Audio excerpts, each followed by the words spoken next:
Hello, this is How to Schizophrenia, aka Simon Press, and in today's video I'll be going over how to use the Feynman technique for muddled mind and schizophrenic thought. So, a lot of schizophrenics lack the ability to probably express their ideas, memory and short-term memory loss, um, the span of abilities to plan correctly and stuff like that. So in this video I'll be going over how to use the Feynman technique in order to accomplish just that. Or get rid of muddled speech and stuff like that. So what is the Feynman technique?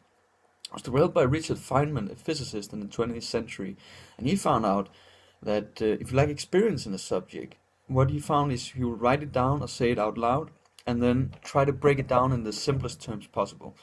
Now, this is not relevant for schizophrenia, so to speak, to break it down in the simplest terms, but the exercise still stands that you need to say it out loud or write it down.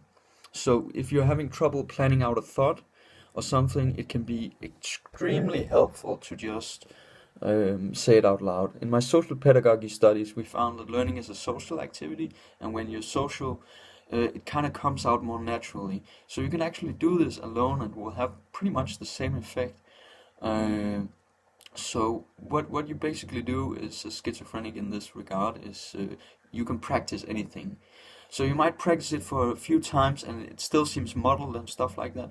Don't worry, because you can practice the ability to keep your mind going, because your mind as a schizophrenic is basically rotten in some ways, and it's decaying. And it's slowly decaying and just going down until it stabilizes. But if you don't practice the abilities that beforehand were pretty natural, then it's gonna be pretty hard to do anything in life, pretty much. So this technique can really help you. I'll make a link to another video that goes in depth about the whole technique in full, because I don't feel qualified to explain it, but I understand how it works. So I hope that was helpful, and don't forget to subscribe and comment, and have a great day.